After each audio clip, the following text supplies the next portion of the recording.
Back in the fundamentals video, we talked about how stacking notes together forms a chord, and a 3-note chord is called a triad. Triads can have 3 different positions and 4 different qualities, and we're going to talk about how to create and recognize those today. First of all, it's important to note the difference between a trichord and a triad. A trichord is any chord consisting of 3 notes in any arrangement. A triad is specifically a chord with 3 notes arranged a third apart from each other.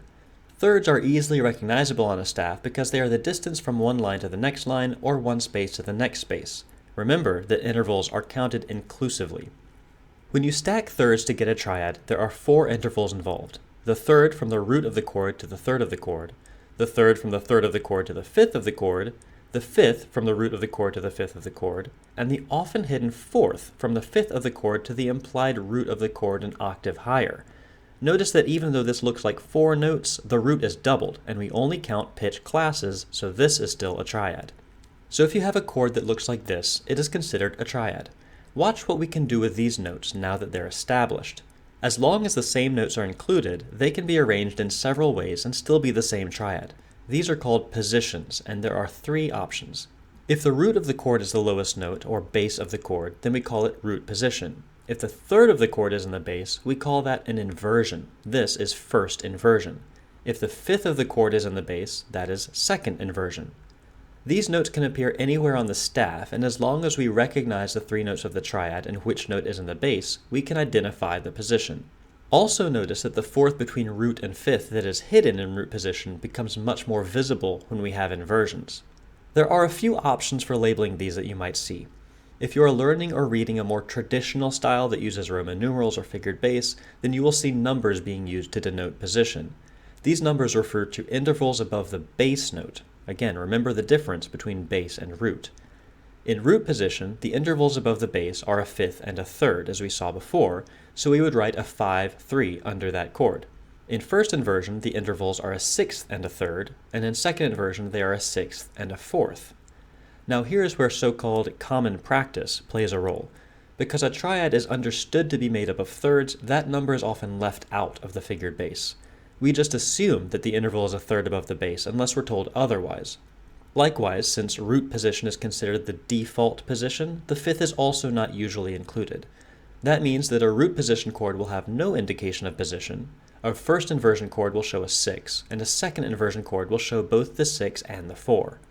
If you are learning or reading lead sheet notation, it's much simpler. That typically will just tell you the root of the chord and the base of the chord.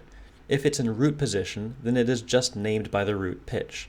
If it's in inversion, then you will see the root pitch as the chord name over the bass pitch. So this tells us how chords are formed and positioned, but not how they sound. Remember in the fundamentals video when I said triads can be major or minor? Well, there are actually 2 more options, diminished and augmented. Now 4 choices may seem overwhelming, but there's a pretty straightforward way to figure it out. It is easiest to place the triad in root position to determine quality.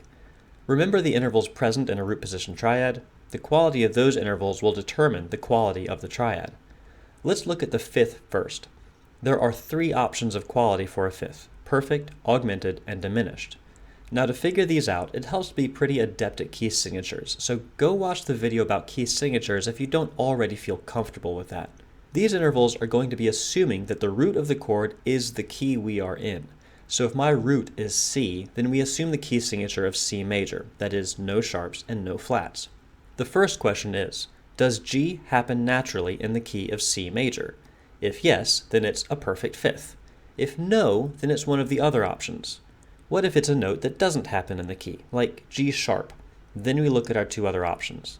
Augmented means just what it sounds like. The interval is made larger. And how do we do that? By moving the top note farther away with a sharp. So in this case, a G sharp is an augmented fifth above C. Diminished means the opposite, making the interval smaller. How do we get a G closer to C? By making it a G flat, creating a diminished fifth. So that's the first step in identifying triad quality. Figure out the fifth. The next step is identifying the third. The same question applies, but there are more options this time. Thirds can be major, minor, augmented, or diminished. If the third of our chord is in the major key signature of our root, then it is a major third. If it isn't, you ask the same question about whether it's larger or smaller. If it's larger than a major third, it's augmented, but note that augmented thirds are not a part of standard triad qualities. If it's smaller, you need to know how much smaller. 1/2 step smaller is a minor third. 1 whole step smaller is diminished third. That's as uncommon as an augmented third. It helps to use a keyboard for reference here if you're accustomed to looking at one. So once you know the quality of the fifth and the third, you can identify the whole triad. Here's a handy flowchart. The first question is for the fifth. Is it in the major key of the root? If yes, it's perfect. If not, is it bigger or smaller? If it's bigger, it's augmented, and if it's smaller, it's diminished. Now for typical triads, you can stop here. An augmented fifth will always indicate an augmented triad, and a diminished fifth will always indicate a diminished triad. The reason for this gets complicated, so if you're interested, drop me a note in the comments. If it's a perfect fifth, then we need to find the third, because both major and minor triads have a perfect fifth. In this case, the third determines the quality. Is the third in the major key signature of the root? If yes, then the triad is major. If not, is it bigger or smaller? If it seems bigger, check again. An augmented third with a perfect fifth is pretty rare and usually better described as a different type of chord. If it is smaller, how much smaller? If it's a 1/2 step smaller, then it's a minor third, and therefore a minor triad. If it seems like it's a whole step smaller, it's a diminished third. Again, check twice, because a diminished third is super uncommon no matter what type of fifth it is. Let's practice one together. First of all, notice the key signature. That will matter. Second, let's arrange these notes in root position, meaning stacked with a third between all the notes. Check the fifth. Is it in the key of D major? Yes, so it's a perfect fifth. How about the third? Notice that it's an F sharp. Yes, that is in the key of D major, so it's a major third. That means we have a D major triad. Don't forget the last step. It didn't look like this when we found it, it looked like this. The third is in the bass, so we have a D major triad in first inversion. How about one more? Let's arrange these notes in root position. Does E flat appear in the key signature of A major? No, A major has 3 sharps, so no flats. It should be an E natural. So is this fifth bigger or smaller? A flat lowers the note, bringing it closer to the root, so this interval is smaller. That means it's a diminished fifth. Because we're dealing with standard triads, we have our answer. This is an A diminished triad in second inversion. Keep practicing with this, let me know your questions and thoughts in the comments, and I'll see you next time.